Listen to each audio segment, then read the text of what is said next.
I'm 23 years old. My dad has fat shamed me my whole life. His words used to hurt me a lot as a kid and a teenage girl, and they never once encouraged me to lose weight. Ironically, they made me turn to food even more for comfort. I have a little sister. She's 10 years old. I don't live at home anymore, so I don't know if my dad has ever mentioned weight to her unless he was making a comment about me in front of her. I was visiting for a bit. I only regularly visit for my little sister. If it wasn't for her, I'd never go to that house ever again, Lil Mayo. And we were watching a movie together. My sister was sitting in between my dad and me on the sofa. A little bit into the movie, while we were eating some small snacks, he randomly put his hand on my sister's thigh and said some stupid shoot, along the lines of, "See that jiggle? You need to start watching what you eat, sweetheart." I wanted to throw something at him. I was so unbelievably mad.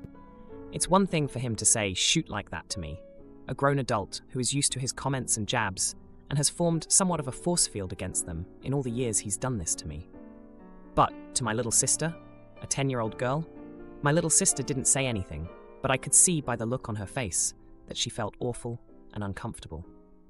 It made me wonder if he has said things like this to her in my absence.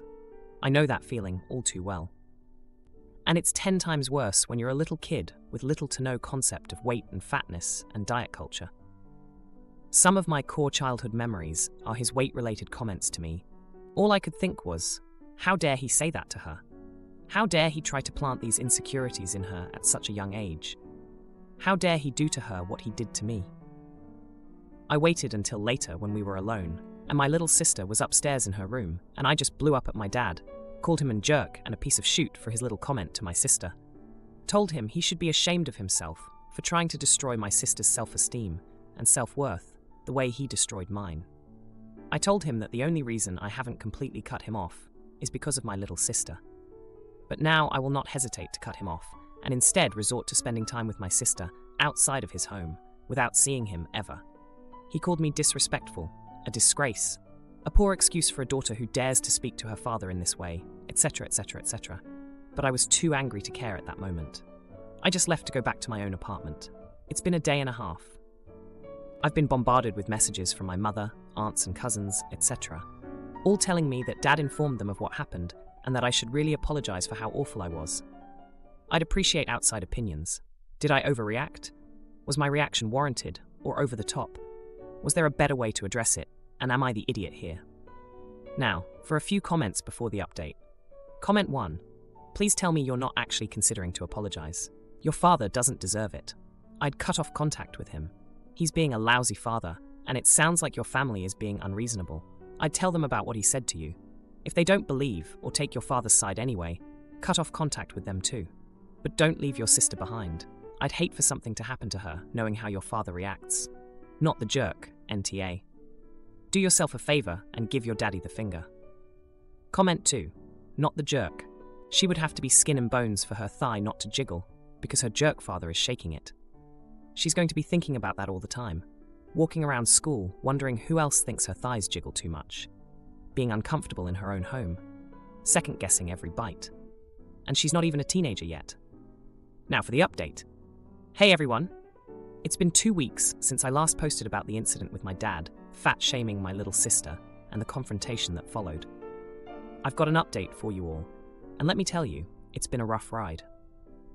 After I stormed out of my dad's house, I was pretty shaken up. I couldn't stop thinking about my sister and how she might be feeling. I remember how his words used to cut me deep when I was her age, and I couldn't bear the thought of her going through the same thing. So, I did what I thought was best. I reached out to her directly. We started having secret ice cream dates, just the two of us, away from our parents' watchful eyes.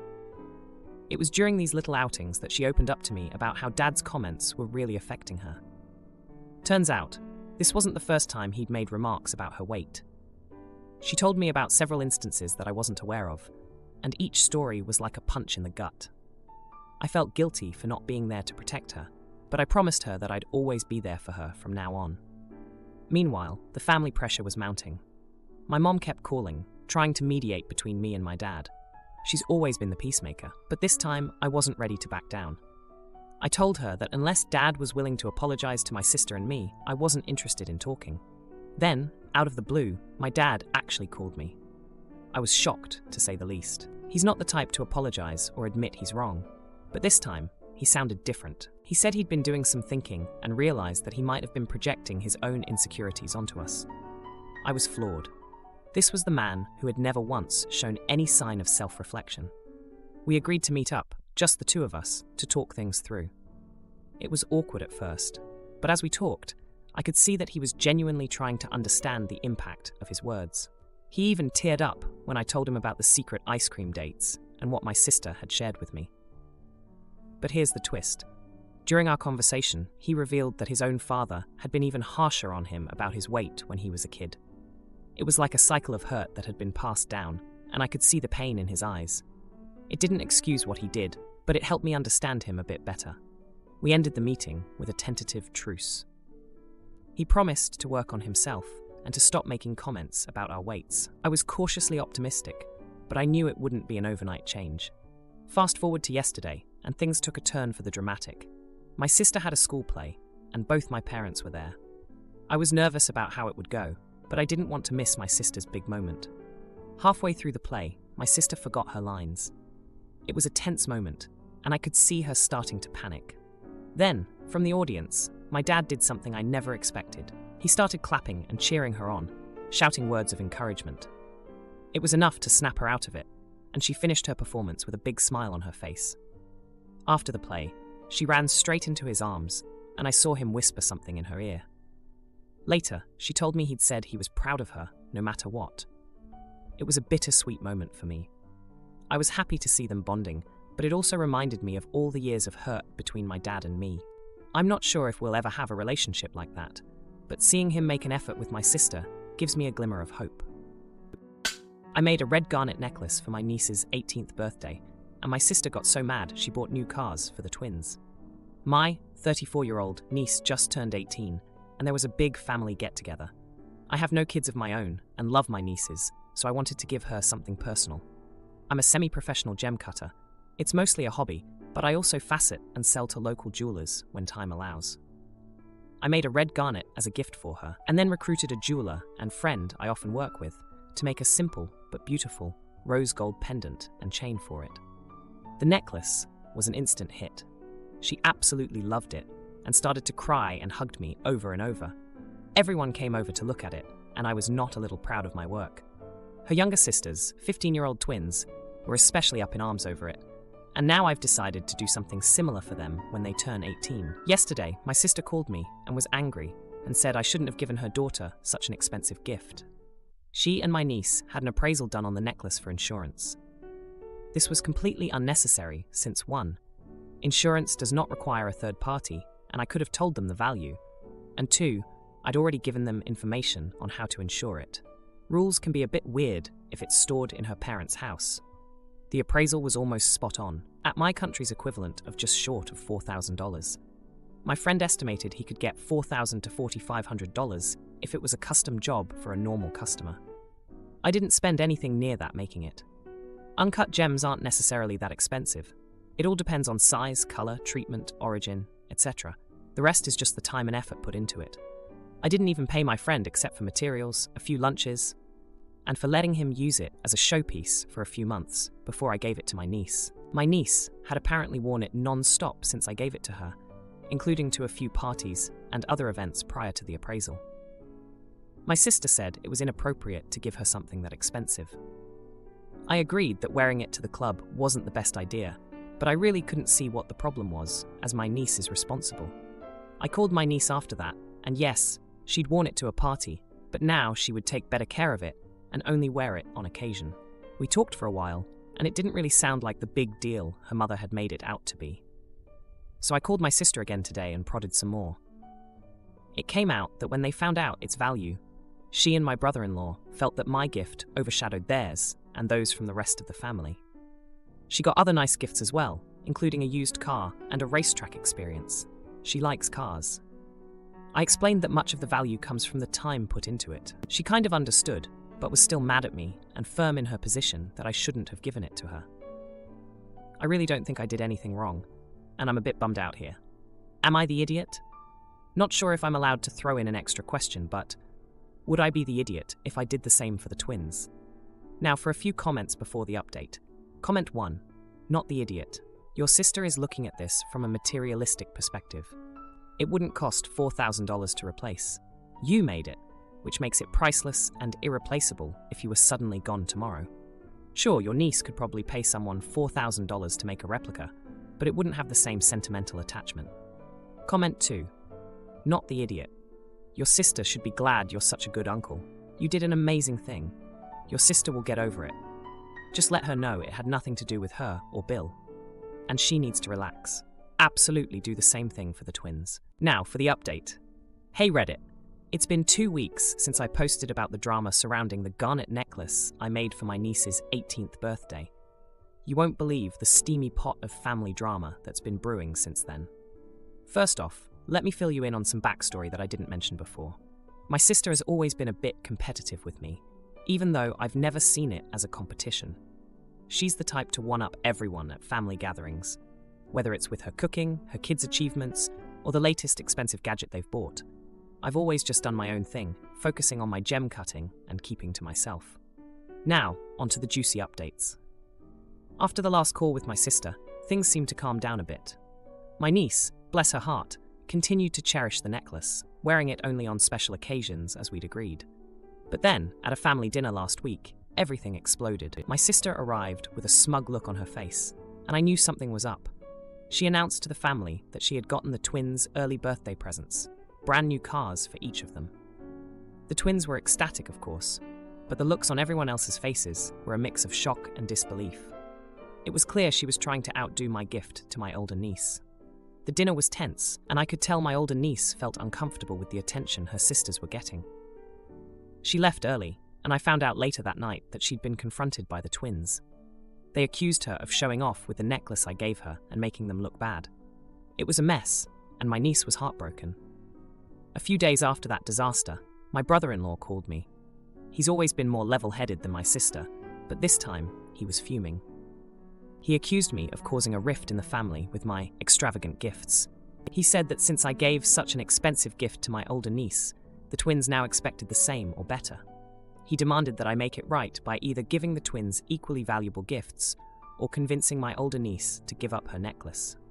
I was stunned. I never intended for my gift to cause such chaos.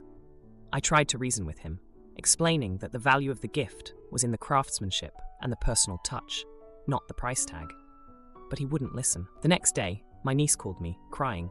She told me that her sisters had stolen the necklace and were planning to sell it to fund a trip to Europe. I was outraged. I told her to call the police, but she was hesitant. She didn't want to escalate things further and cause more drama in the family. But karma has a funny way of righting wrongs.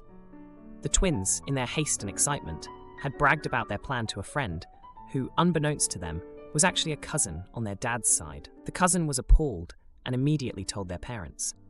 My sister and brother-in-law were forced to confront the twins, who eventually broke down and returned the necklace to my older niece. The fallout was immediate. My sister, embarrassed by her daughter's actions, has been unusually quiet. The twins are grounded indefinitely, and the family has been walking on eggshells around the whole situation. My older niece has decided to keep the necklace in a safe place from now on, only bringing it out for the most special occasions. Friend owes me money for Taylor Swift tickets, so I sell her ticket to someone else. Oh boy, she's mad. Throwaway account, as my friend occasionally uses Reddit. Last July, I bought 2 tickets to Taylor Swift's Eras tour in London. I spent a lot of time and money getting these tickets. I was at my computer for several hours and spent a little over £300 on 2 tickets to the show. My friend was excited and said she would pay me back the money she owed me, which we agreed she could do over 3 months, as I knew how much we spent was a fair amount. Going by this, my friend should have sent me her final payment in October. I haven't received this yet, and every time I bring it up to her, I'm met with an excuse as to why she can't pay me just yet. I keep giving her the benefit of the doubt, but now, in February, I'm growing frustrated. I feel petty complaining and constantly asking her for the rest of the money, as she has already sent me 2/3 of what she owes me. But the remaining payment is a fair sum that I'm needing soon. I brought it up again to her last week, asking if she was able to send me the money soon, as I'm in the process of moving house, and could really use that extra little bit of money to help me out. However, I was met with a message saying she would pay me back next month, which I have been hearing constantly since October. I told her not to bother, and that I was going to sell the ticket to one of my other friends who wasn't able to get one of her own, and that I would send her back the money she had already paid to me, since the ticket is in my account. Friend was pissed. She began to kick off, telling me it was rude and uncalled for, and that I was a jerk, and that she would get me the money soon. However, I can't rely on her, and the other friend is ready and willing to pay me the full amount, plus willing to look at a hotel and transport and split the costs for that right now. Am I the idiot for telling my friend that I'm going to be selling her Taylor Swift ticket and going to the show with someone else? Update: I called the friend to discuss the matter. She wasn't apologetic and was still telling me I was a jerk for considering selling her ticket, and that it's not her fault she hasn't paid me yet. For everyone asking, she is financially in a place where she can pay me back, as she makes a fair wage each month. We hadn't discussed transportation or accommodation, but she seemed set on me asking my father to drive us, even though I told her over and over he was out of the country that week. I was going to set an ultimatum and tell her she had so many days to pay me back before I sold it. But her response and her refusal to talk to me civilly over the phone just made me double down on my choice. I apologized and told her I was going to be selling the ticket and that she would get back what she paid me already. She was still confrontational, calling me names and saying it was her ticket, even though she hasn't paid me and it's on my account. She has now blocked me on everything and blocked my number. I told the other friend she could buy the ticket, and she has already sent me the money and began to make travel and hotel plans with me. I'm going to send ex-friend her money back and then be done with this whole situation. Thank you all for the lovely comments and advice. Much appreciated. Now for a few comments before the update. Comment 1. Not the jerk at all. It's been 5 months since your last payment. This was not a priority for her to pay because she figured you'd just grin and bear it. She rolled the dice and crapped out. Good for you. Enjoy the show. Comment 2. Not the jerk. You bought these in July and she still hasn't paid you back? You've been more than patient. I hate people who put you in the position of having to nag and beg to be reimbursed. Now for the update. Hey everyone, back with an update on the Taylor Swift ticket drama. It's been a hectic ride since I last posted, and I've got to say, things have taken some unexpected turns. So, after my friend blocked me on everything, I was ready to wash my hands of the whole mess. I sent her the money she had paid me for the ticket via bank transfer, with a note explaining that I was sorry it had come to this, but I needed to move on. I thought that would be the end of it, but boy was I wrong. A couple of days later, I got a knock on my door. It was her, my ex-friend, standing there looking like she was ready to either scream or cry. I was shocked, to say the least. She had unblocked me and sent a barrage of messages that I hadn't seen yet, apologizing and begging for a chance to explain herself in person. I let her in, not sure what to expect. Turns out, she had been hiding a pretty big secret from everyone. She had been saving up for something special. Something she hadn't wanted to tell anyone about because she was afraid it wouldn't work out. She'd been planning to propose to her long-term boyfriend during the Taylor Swift concert. She had the ring and everything, but she was so scared of things going wrong that she didn't want to jinx it by telling anyone. I was floored. Here I was, thinking she was just being flaky about money, and she had this huge, romantic plan in the works. She showed me the ring, and it was clear she had been saving for a long time for it. She explained that she had been so caught up in the proposal plan that she had let her finances get away from her, and she was truly sorry for not paying me back on time. We had a long talk, and it was like the friend I knew before all this mess had come back. She was sincere and regretful, and I could tell she really valued our friendship. I couldn't stay mad at her after seeing how much this all meant to her. In a twist I never saw coming, I offered her the ticket back. I know, after all that drama, but seeing her so vulnerable and knowing how important this was to her, I couldn't help it. She was over the moon and immediately transferred me the remaining money she owed me, plus a little extra for the trouble. My other friend, the one who was ready to buy the ticket, was surprisingly cool about the whole thing. She said she understood and that friendships were more important than concerts. She even joked that she'd find another way to see Taylor Swift, maybe even get better seats. So the plan is back on. My ex-friend, now friend again, and I are going to the concert together. She's back to her old self, excitedly planning the proposal. She's even asked me to help her with some of the details, which I'm thrilled about. It's going to be an amazing night, I can tell. As for the moving house situation, it's all sorted now. The extra money helped, and I'm settling into my new place nicely. It's a fresh start in more ways than one. If you liked this video, you'll probably like these too. Also, while you're here, please consider subscribing. It's your support that keeps this channel alive and allows me to make better and longer videos. Have a great day.